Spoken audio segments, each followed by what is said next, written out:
काव्य की रीतियां। काव्य की रीतियों में रीति क्या है? यानी रीति शब्द का व्युत्पन्न अर्थ होता है मार्ग। यानी रीति अर्थात मार्ग।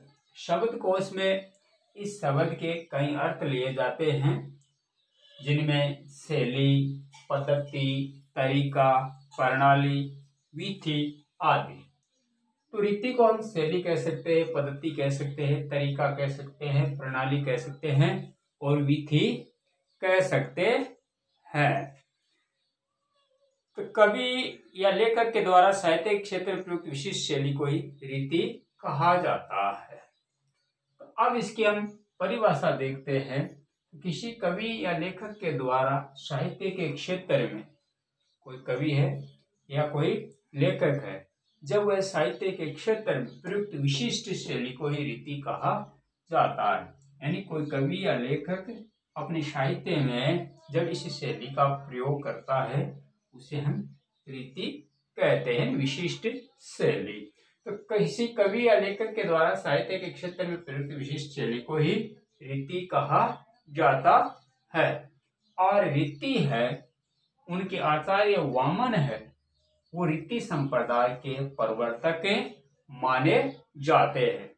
तो प्रश्न यहाँ कि आचार्य वामन रीति संप्रदाय के प्रवर्तक माने जाते हैं, यानी रीति संप्रदाय के प्रवर्तक कौन माने जाते हैं? तो आचार्य वामन, आचार्य वामन को माना जाता है। उन्होंने रीतितात्मा यानी रीतिरात्मा काव्य कहकर रीति को काव्य की आत्मा के रूप में स्वीकार किया है। आचार्य वामन ने रीति को काव्य की आत्मा माना है। इसके बाद में आते हैं रीति के भेद। तो रीति के भेद आचार्य वामन के अनुसार 3 होते हैं: वैदर्भी रीति, गौड़ी रीति और पांचाली रीति।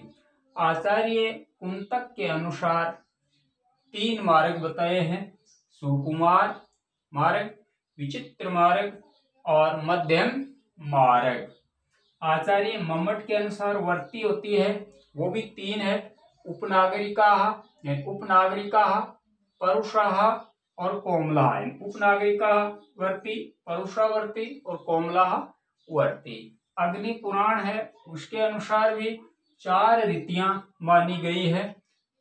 तो वैदर्भी रीति, गौड़ी रीति, पांचाली रीति और लाटी रीति इस अग्नि पुराण में एक ज्यादा माना गया है। अब काव्य की जो 3 रीतियां होती है, उनमें सबसे पहली है वैदर्भी रीति। वैदर्भी रीति में काव्य को लिखते समय सामासिक पदों का प्रयोग नहीं किया जाता है। यानी काव्य होता है, उस काव्य में बड़े बड़े जो सामासिक या लंबे जो शब्द होते हैं, उनका प्रयोग नहीं किया जाता है। इसमें द्वित्व शब्दों यानी द्वित्व शब्दों, संयुक्त वर्णों अथवा मूर्धन्य वर्णों यानी ट वर्ग होता है, उसका प्रयोग नहीं किया जाता है। श्रृंगार रस, कर्म रस, कोमल एवं मधुर रस की रचना के लिए है उपयुक्त होती है। तो वैदर्भी रीति है, ये श्रृंगार, करुण, कोमल एवं जो मधुर रस होते हैं, उनमें प्रयुक्त की जाती है। उदाहरण देखें तो कंकन किंकिनी नूपुर धुनि सुनी, कहत लखन सम राम हृदय गुनी।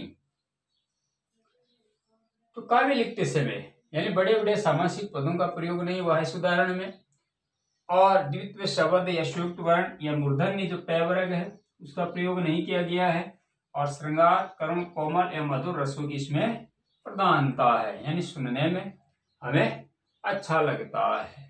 दूसरी रीति है वह है गौड़ी रीति।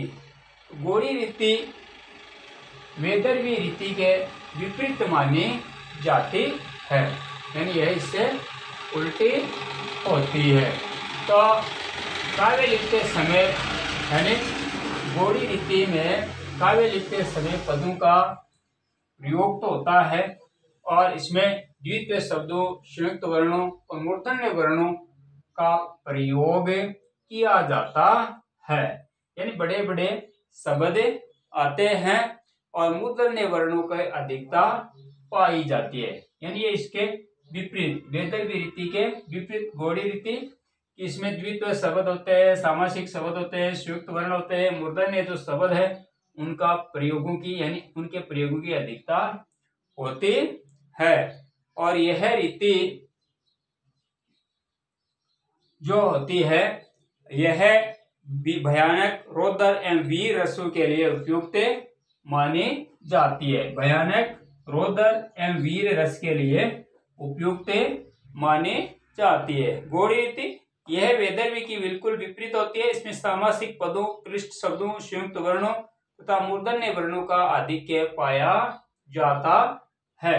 उदाहरण देखें तो कड़क रहे थे अति प्रचंड भुज दंड शत्रु मर्दन को विहवल, ग्राम ग्राम से निकल निकल कर ऐसे युवक चले दल के दल। तो इसमें टैवरण है यानी टैवर्ग है, उसकी अधिकता है।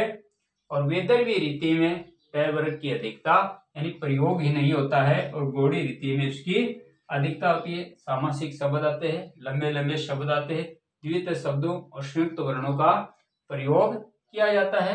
मूर्धन्य जो शब्द होते हैं उनकी भी अधिकता होती है। तीसरी है पांचाली रीति। पांचाली रीति यह वैदर्भी और गौड़ी रीति दोनों के बीच की रीति है।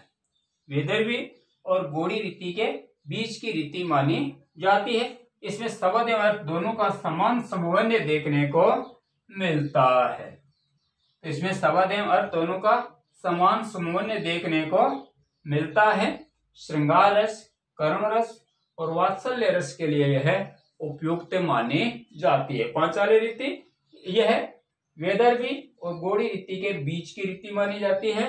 इसमें शब्द एवं अर्थ दोनों का समान समन्वय देखने को मिलता है। श्रृंगार, करुण, वात्सल्य रस के लिए उपयुक्त होती है। उदाहरण देखें तो या लकुटी अरु कामरिया पर राज तिहुपुर को तजी डारो, आटहु सिद्धि नवो निधि को सुखनंद की गाय चराई विसारो, खानी कबहो इन आंखिन ते वज्र के वन वाद तड़ाग निहारो, कोटिक हवे कल धोत की धाम करील की कुंजन ऊपर वारो।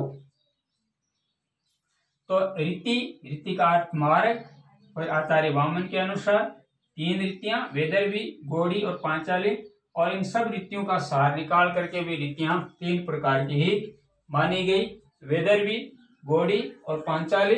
वैदर्भी रीति में श्रृंगार, करुण, कोमल एवं मधुर रसों की प्रधानता होती है। गौड़ी रीति के अंदर भयानक, रौद्र और वीर रसों के लिए यह उपयुक्त मानी जाती है, और पांचाली रीति है वो श्रृंगार, करुण और वात्सल्य रस के लिए उपयुक्त मानी जाती है। इस प्रकार ये काव्य की रीतियां 3 होती है।